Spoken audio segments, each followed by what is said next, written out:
Everyone wants to be original. Every artist, every writer, every musician dreams of creating something truly unique. But here's the paradox. Is originality even possible?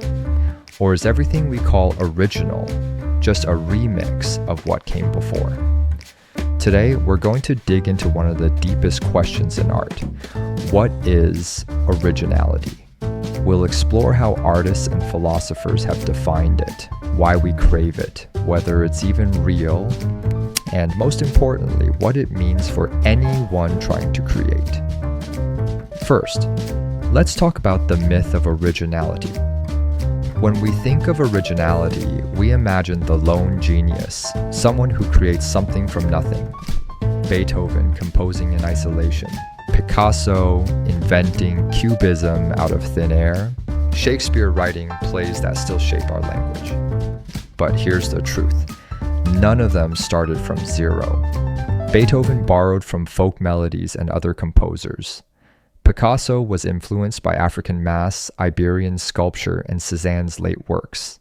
Shakespeare reworked existing stories, history books, and plays. Originality, then, isn't about creating from nothing. It's about transforming what already exists into something that feels new.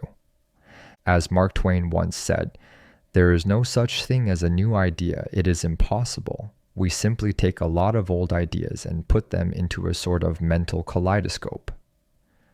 But why do we obsess over originality?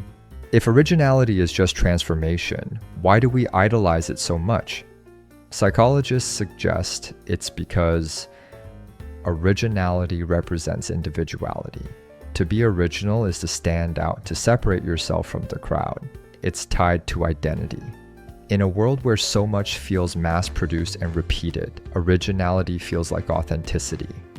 We don't just want to consume art. We want to feel like it reveals something true, something personal, something we haven't seen a million times before.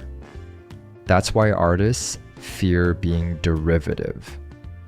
To copy too closely feels like losing your voice. Originality, even if it's an illusion, matters because it signals creative freedom. But here's the twist. For most of human history, originality wasn't the goal of art at all. In ancient Greece, Rome, China, and India, art was about tradition, mastery, and continuity. Artists copied the masters. Students imitated their teachers. Originality wasn't praised, it was suspicious. For example, in classical China, calligraphers weren't judged by how unique they were, but by how well they could channel the spirit of past masters. To be original, in the modern sense, was considered egotistical. Even in medieval Europe, painters and sculptors worked within strict religious frameworks. Their job wasn't to be original, it was to glorify God and tradition. The modern obsession with originality really only took off in the Renaissance, and later when artists began to be seen as individuals, not just craftsmen. Now, I want to talk about Romanticism and the birth of the genius. The 18th and 19th centuries brought a massive shift. Romanticism glorified the original genius, the artist as a visionary, a prophet, someone who creates from the depths of their soul. Think of Beethoven raging against fate in his symphonies, or William Blake writing poetry he claimed was dictated by angels. The romantic ideal made originality the highest value in art. From then on, to be derivative was an insult. This idea still shapes how we think about creativity today. We admire originality not just as a quality of art, but as proof of the artist's inner uniqueness. But here's the paradox. Every artist is influenced by others. No one creates in a vacuum. T.S. Eliot said, "Immature poets imitate. Mature poets steal." Picasso echoed it. Good artists copy, great artists steal. Even Bob Dylan admitted he borrowed melodies and lyrical styles from folk and blues traditions.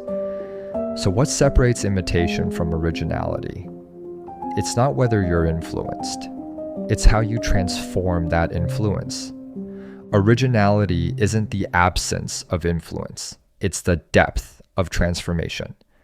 Psychologists who study creativity often define originality in two parts. Novelty. The work is different from what came before. Usefulness or meaning. The work resonates, solves a problem, or expresses something valuable. In art, usefulness doesn't mean practical. It means emotional or cultural.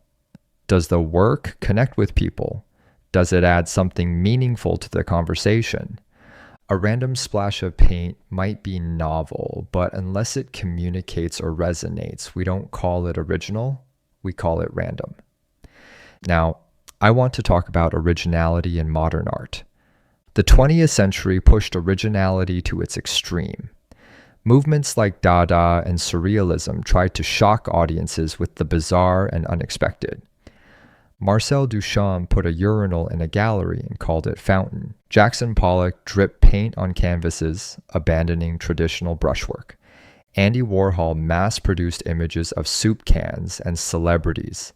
Each of these works raised the same question. Is this original, or is it just a gimmick? The answer depends on perspective. Duchamp's urinal was a direct challenge to the definition of art itself. It was original, not because no one had seen a urinal before, but because no one had framed it as art. Originality here meant reframing, not inventing. But here's a warning. Chasing originality for its own sake can be a trap. When artists try too hard to be different, they risk making work that's novel but empty, shock without substance. We've all seen art that feels like it's trying too hard to be weird. Originality becomes a gimmick instead of a truth. The philosopher Arthur Koestler described creativity as bisociation, the joining of two unrelated ideas in a meaningful way. True originality isn't about being weird, it's about finding surprising connections that matter. This brings us to an important distinction. Originality isn't always the same as authenticity. Authenticity means expressing your genuine perspective, your truth. Originality is how new that expression looks compared to what came before. Sometimes the most original work is also the most authentic, because no one else has lived your exact life or seen through your eyes. But you don't have to reinvent the wheel to be authentic.